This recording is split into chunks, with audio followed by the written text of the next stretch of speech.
Hi everyone, welcome back to my channel. So today's topic is signs and symptoms of gastritis or stomach inflammation. Before we get into the signs and symptoms, let's talk about what gastritis is. Gastritis is an inflammation of the gastric or stomach mucosa. So basically, it's an inflammation of the lining inside the stomach. It is actually in the word gastritis. The prefix gas refers to the stomach and itis refers to inflammation. Now, gastritis may affect part of the stomach or the entire stomach in some cases. There are a variety of causes of gastritis.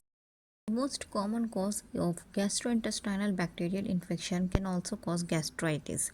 The most common bacterial infection that causes it is Helicobacter pylori, a bacterium that infects the lining of the stomach.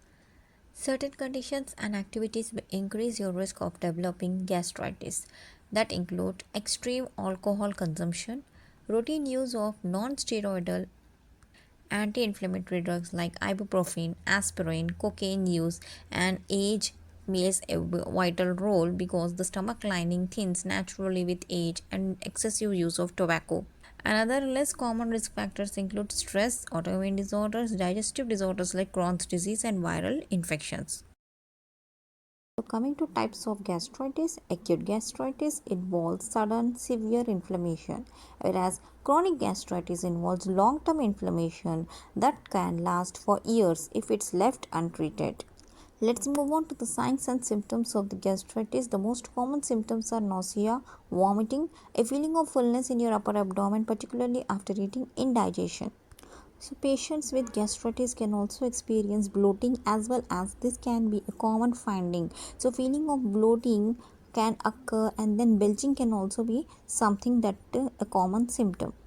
The frequent burping may occur with gastritis as well. Now, some rare findings include fever and chills.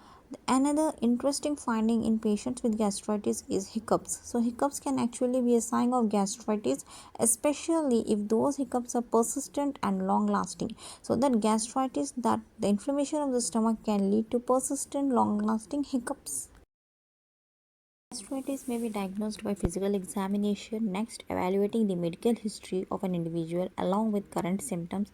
Evaluation of Helicobacter pylori by testing your blood, breath, or stool. Endoscopy or biopsy in sometimes is advised to exclude peptic ulcers. So, treatment part of gastritis is conventional treatment includes the use of antacids and antibiotics. However, long-term use of these medications, especially at high doses, can lead to increased risk of spine, hip, and wrist fractures. It can also lead to an increased risk of developing nutritional deficiency, dementia, or kidney failure.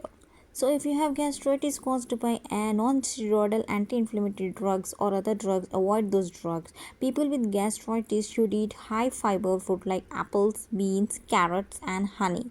Herbal teas are safe to drink. Avoid caffeinated beverages, dairy products, and spicy foods. Food that has high fat content may worsen the inflammation of the stomach. So let's move on to the homeopathic management of gastritis. There are many symptomatic as well as constitutional homeopathic medicines available, but that can be used for treatment of gastritis.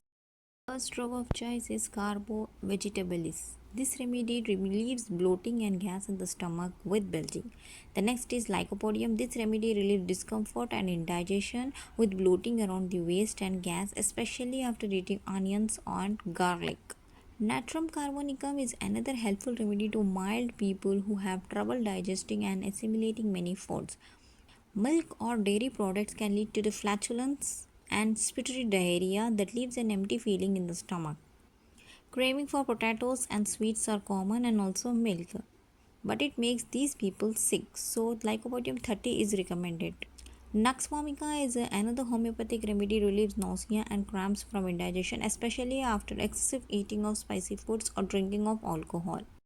So I hope this video was useful. If you like this video, give it a quick thumbs up. Don't forget to like, share, and subscribe. So see you in the next video. Till then, take care. Thank you.